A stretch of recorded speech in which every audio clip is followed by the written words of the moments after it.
Cláudio Castro, do Rio de Janeiro, Ibanez Rocha, do Distrito Federal, Denário, que toda a palavra de Roraima, a terra mais rica do mundo é Roraima, lá existe uma tabela periódica embaixo da terra, né? E obviamente um abraço todo especial ao Romeu Zema, um mineiro, que age de muita descrição. Eu lembro das minhas lives, sempre falava dele, um homem que merecia uma segunda chance pelo trabalho que fez por Minas Gerais.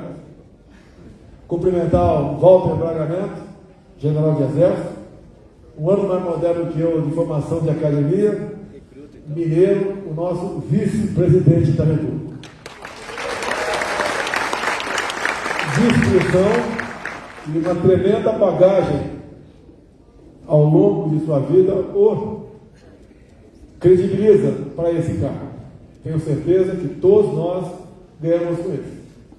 E o Braga Neto, que iria para a reserva, como foi, né? Completou seu tempo, mas continua servindo a pátria, agora como candidato a vice-presidente da República.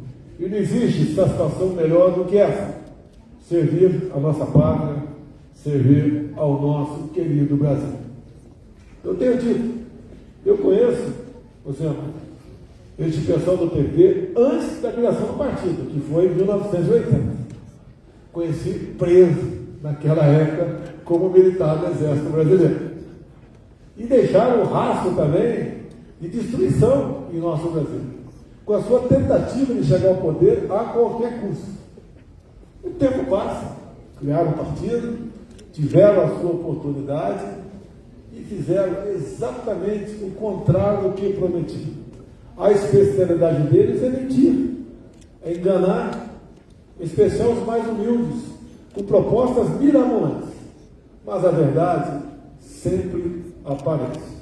A libertação do nosso povo, em grande parte, veio pelas mídias sociais, que realmente mostraram a todos a verdade, por vezes escondida por outros interesses. Deixar claro, de forma contrária, do outro lado, jamais da nossa parte surgiu qualquer proposta ou qualquer palavra para censurar a nossa mídia. A nossa mídia, por mais que de vez em quando eles erram também, e às vezes erram muito, são melhores assim do que calados. Nós respeitamos a nossa Constituição. A nossa Carta da Democracia é a nossa Constituição. Não é um pedaço de papel, às vezes, que aparece em momentos propícios, como se fossem os salvadores da pátria, como se fossem as pessoas que realmente estivessem interessadas em defender a democracia. A Carta nossa é a única. A Carta de grande parte da nossa população cristã é a nossa Bíblia também. Por isso, como disse o Braga Neto aqui,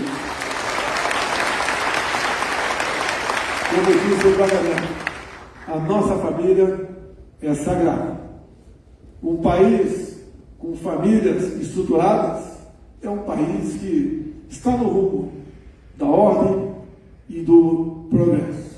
E nós sabemos o quanto a esquerda fez de mal à nossa família. Basta ver o decreto presidencial de 2009, conhecido como PNDH3, Plano Nacional de Direitos Humanos, terceira versão. Dos 180 capítulos, o capítulo mais importante tratava da desconstrução da heteronormatividade, sem contar com outro capítulo, que falava da ideologia de gênero. Nós não queremos isso para o nosso Brasil. A nossa família é estruturada em cima dos nossos valores judaico-cristãos. E assim devemos permanecer. Respeitar um ao outro, respeitar a inocência das crianças em sala de aula, fazer valer a vontade da tradição do nosso povo. Por outro lado, nós sabemos o que foi feito, não só aqui em Minas, que é um localizado, mas que foi feito contra o Brasil, em especial no período de 2003 a 2015, quando o PT esteve à frente do Executivo Federal. Os maiores escândalos de corrupção que tivemos conhecimento na história do Brasil. Somente na Petrobras, por desmandos, o endividamento da petroleira chegou na casa dos 900 bilhões de reais. Recursos suficientes para fazermos 60 vezes a transposição do Rio São Francisco. No BNDES, chegou-se na casa dos 400 bilhões de reais. Parte disso emprestando a fundo perdido, porque não nos pagam, dinheiro para ditaduras de outros países. E deixo claro, na Venezuela tem metrô. Do BNDES, dinheiro mandado para lá pelas administrações de Lula e Dilma. Mas em BH nunca se preocuparam com isso. Obviamente, esse recurso era para algumas obras lá fora, mas parte dos ganhos para financiar a ditadura em outros países. Porque sempre sonharam com a grande pátria bolivariana. E nós sabemos onde isso chegaria. Graças a Deus, fomos salvos no impeachment de 2016.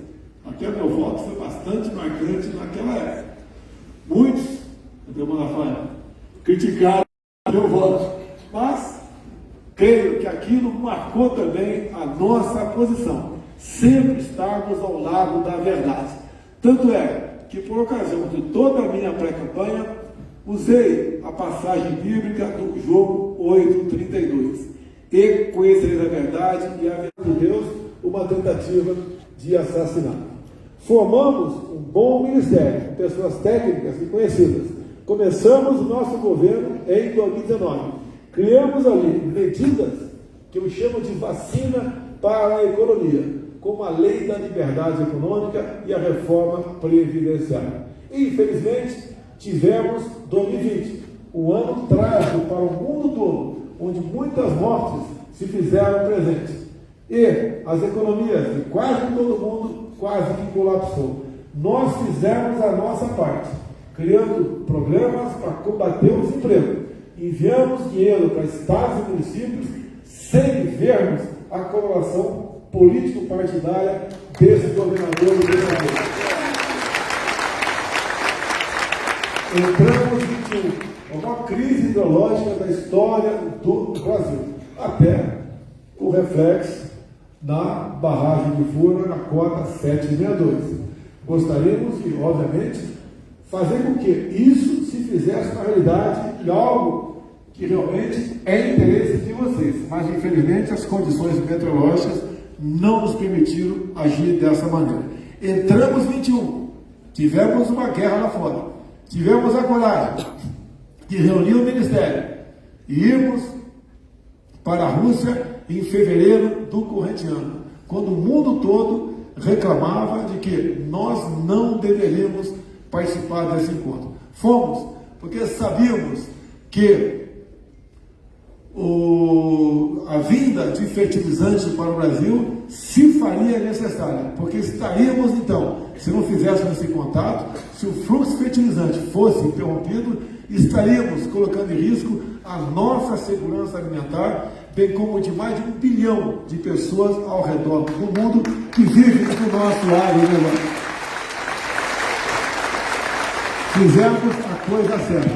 Sofri algumas críticas da comunidade ucraniana que vive na região de Prudentópolis, Paraná.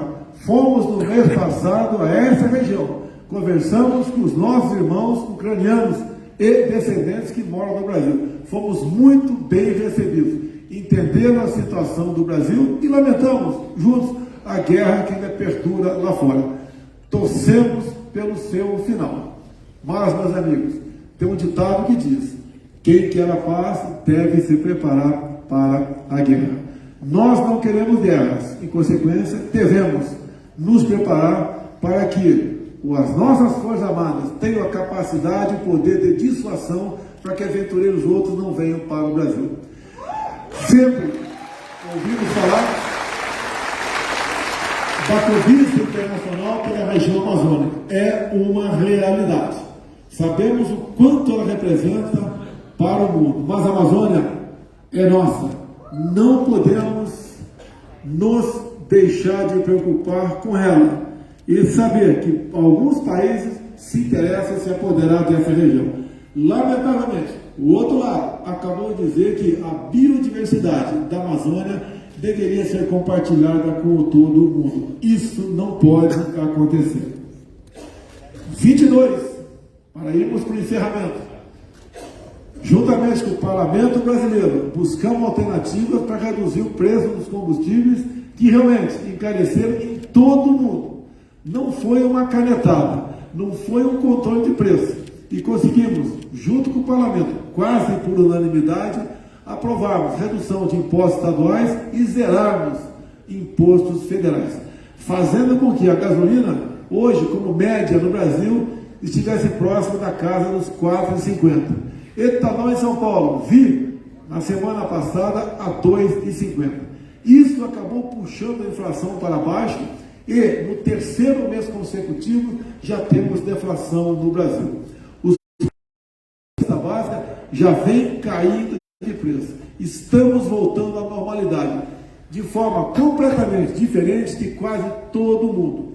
Não quero saber como se encontra a situação de vários países da União Europeia.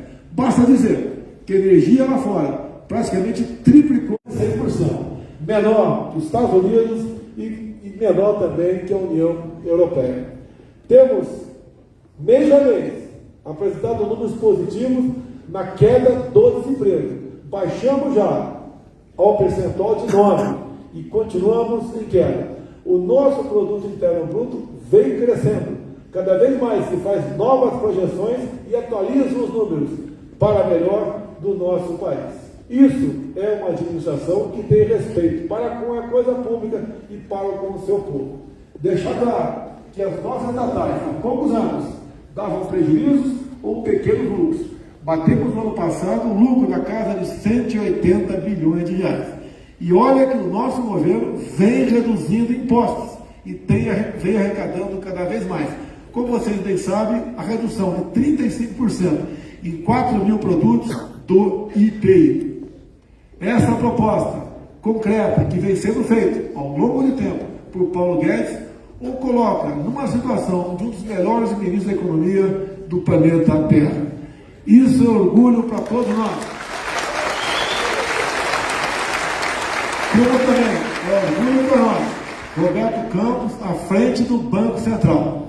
E acho também que eu sou o primeiro chefe de Estado que abre mão de poder. Nós mandamos o projeto para o Congresso e aprovamos a independência do Banco Central. Hoje, inexiste a possibilidade de interferência política no Banco Central.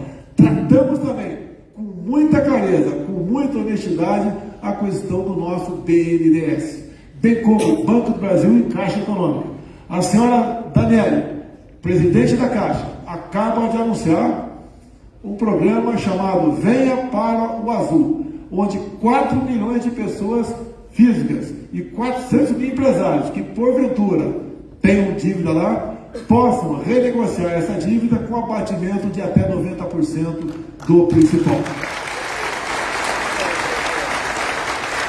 Enquanto alguns falam apenas em atender aos mais humildes, buscar sanar dívidas ou perdoar de certas categorias, nós fazemos na prática e com muita responsabilidade.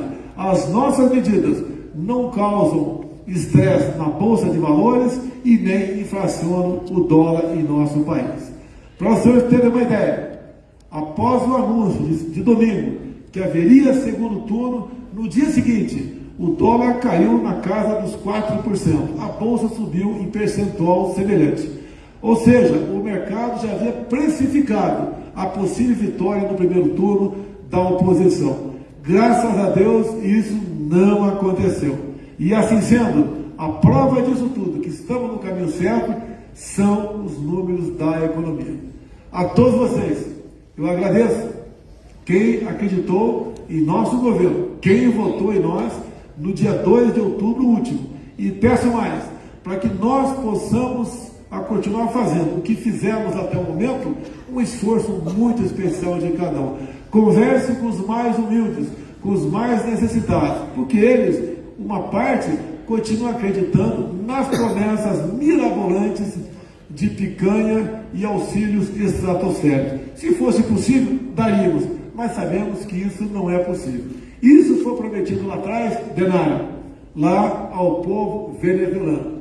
Um povo cujo país é o mais rico do mundo em petróleo, mas que vive numa situação de pobreza pior do que os nossos irmãos haitianos. Não nos deixemos enganar. Em todos os países que fizeram opção pela esquerda, como a Colômbia, a Argentina, Chile, lá atrás a Nicarágua, nós sabemos para onde foi a economia, para onde foram os valores dos povos desse país e a situação terrível de miserabilidade que esse povo se encontra ou marcha nesse sentido. Peço a Deus que ilumine a cada um dos 200 e poucos milhões de habitantes, uma parte considerável que irá às urnas para que façam as suas decisões de acordo com a razão e não emoção ou coração. Dessa decisão, o futuro da nossa pátria. Vocês não sabem o orgulho que eu tenho ao viajar para qualquer lugar do Brasil e encontrar pela frente um mar de cores verde e amarelo. É o patriotismo, é o sentimento da nossa pátria. É o tremular da nossa bandeira, que simboliza a nossa união, bem como a nossa riqueza. Muito obrigado a todos vocês. Que Deus nos abençoe. Mais uma vez, muito obrigado e até a vitória. Deus, pátria, família e liberdade.